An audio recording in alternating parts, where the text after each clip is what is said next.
Aujourd'hui, le numérique amène à repenser la pédagogie universitaire. Les étudiants, ils ont accès au savoir quand ils le veulent et via leur smartphone, leur tablette, via Internet.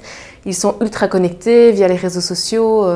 Ils se posent des questions entre eux via des forums, etc. Et donc, tous ces changements amènent à repenser le présentiel et l'encadrement des TP, des projets, des labos, etc. Comment apporter une plus-value au présentiel? Comment rendre les étudiants actifs? Comment les motiver en séance? Comment garantir un apprentissage en profondeur en mettant en œuvre des pédagogies actives? Un des piliers des pédagogies actives, c'est le tutorat, le rôle du tuteur. Le secteur des sciences et technologies, conscient de ces enjeux, propose à ses assistants-chercheurs une formation appelée TAG pour tutorer l'apprentissage en groupe. Cette formation s'articule autour de 3 axes, 5 modules d'auto-apprentissage en ligne. Ce qui est vraiment pratique, c'est que c'est sous forme de podcast et de vidéo, donc on peut faire ça quand on a envie, qu'on en ressort, c'est assez intéressant, ça donne des idées pour améliorer les séances d'exercice. Une observation entre pairs où ils sont invités à s'observer durant leurs séances respectives et à donner un feedback réciproque.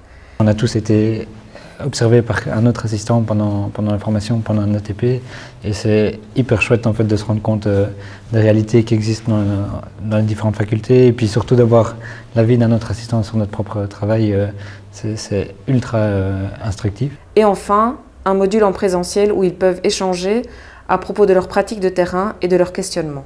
Cette formation aborde les questions suivantes. Pourquoi les pédagogies actives? Que signifie apprendre? Elle illustre différents dispositifs d'apprentissage mis en œuvre au sein du secteur. Elle détaille les rôles du tuteur et aborde la question du feedback. La plupart des modules durent une semaine. Une semaine est découpée en plusieurs activités. Tout d'abord, les apprenants sont invités à se questionner à travers des activités de type analyse de vidéos ou réponse à des quiz et études de cas. Ensuite, des vidéos d'information vont structurer et enrichir les apprentissages. Pour chaque fin de module, ils sont invités à avoir une posture réflexive, à tester de nouvelles activités dans leurs cours et à rédiger un portfolio. Alors une chose à garder en tout cas dans la formation, c'est la diversité des méthodes qui sont proposées. Donc cette formation se veut concrète et pratique, elle est illustrée par de nombreux témoignages d'enseignants. J'étais assez surpris de constater le nombre de choses qu'on fait dans le secteur des sciences et technologies. Le changement de posture, il faut oser se lancer un peu dans l'inconnu.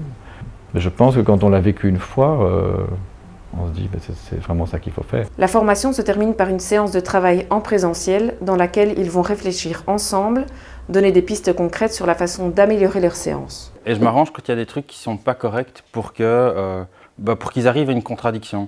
Et que dans le groupe, il commence à y avoir une tension entre ceux qui pensent d'une façon, ceux qui pensent d'une autre. Et puis au final, j'ai remarqué que ça amène nettement plus de débats au sein des groupes. Et ça, j'ai trouvé ça très positif.